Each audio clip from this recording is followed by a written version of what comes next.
A lot of us have noticed all the gold fixtures and trophies and ornaments in the Oval Office since Trump moved back in a few weeks ago. This picture in particular seemed to have stirred a lot of conversation, especially when we compare it to the way it looked just a couple of months ago before Trump was sworn in. Here we see him talking to Biden, and instead of all the gold behind the two, there is a green plant along the top of the fireplace mantle. So the contrast between Biden's Oval Office and Trump's Oval Office is rather significant. In fact, it's such a remarkable contrast that Mother Jones did a rather over-the-top article asking what Trump did with the house plant, suggesting something nefarious. Now, Mother Jones is pretty far left, so I'm not going to quote anything from that article. I highly doubt that Trump or someone in his administration did anything bad to this plant or tossed it in the fire one night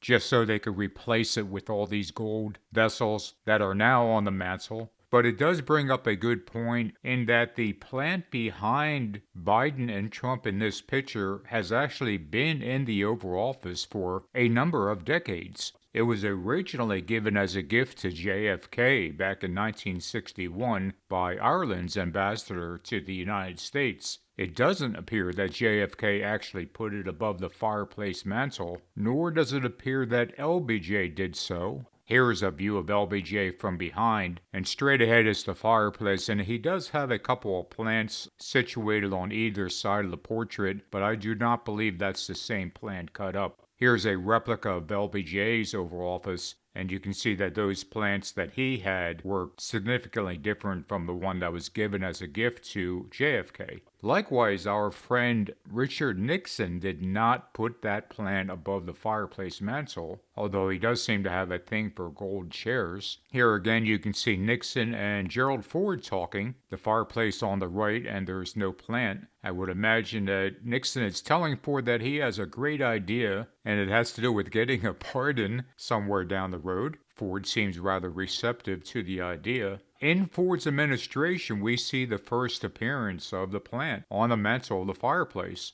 And this is in several pictures of Ford as president. Here he's talking to Jimmy Carter just before Carter's sworn in. The plant is growing a little bit. Here's Carter as president, and we do see the plant on the mantle. Here's a picture I thought was rather charming in that Jimmy Carter and his wife Rosalind just having lunch in front of the fireplace. It just speaks of the humbleness of them, and maybe the plant can sense some good vibes, so it seems to be growing a little bit. Reagan also carried on the tradition of having the plant above the fireplace, and there are numerous pictures of him sitting there talking to various world leaders with that plant as the background. Bush 41, likewise, would have meetings with the plant and the fireplace in the background. Here he is pictured with the fireplace over to the right. Bill Clinton also did not make any changes to the plant being above the fireplace. He would have numerous meetings in the Oval Office, and the plant and fireplace served as the backdrop. Bush 43 also had the plant above the fireplace. It does seem to be getting a little out of control on the growth. Obama would also have the plant above the fireplace. It looks like they trimmed it back a little bit and put it in 4 different pots here.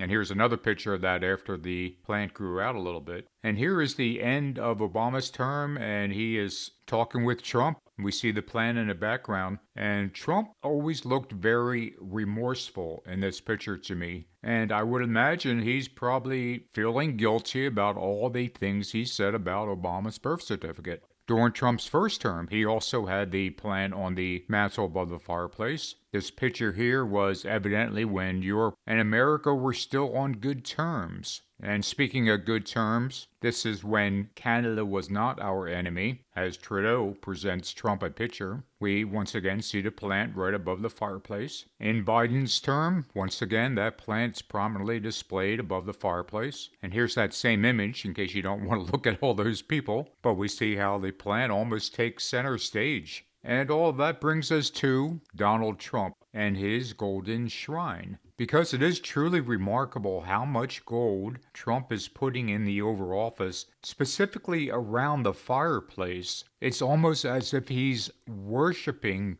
gold. You see the gold gilding on the tables and the gold chairs. We have the golden eagles on the floor on either side. The frames all have new gilding. The golden mirror over to the right. It's just about everything about Donald Trump involves gold.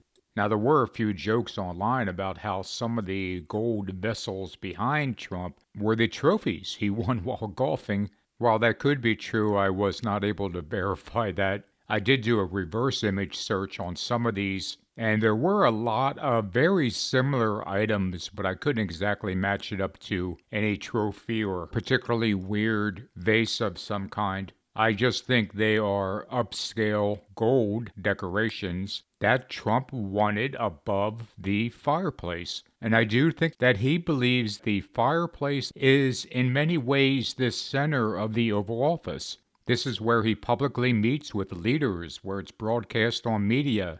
And even though the Resolute desk is just a few feet away, it is the fireplace that's the center of the room. And Trump has determined to make it all about gold. He is putting gold in a place of honor. That's how much it means to him.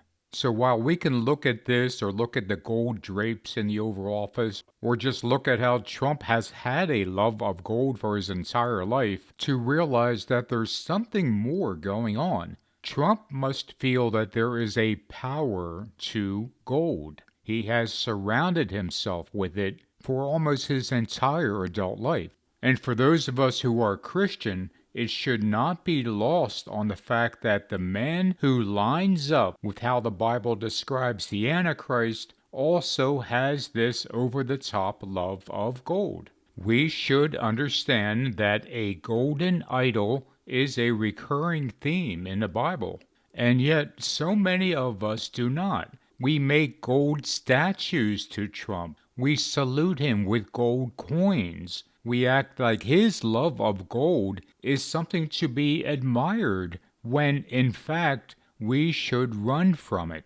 The Antichrist and gold are inseparable.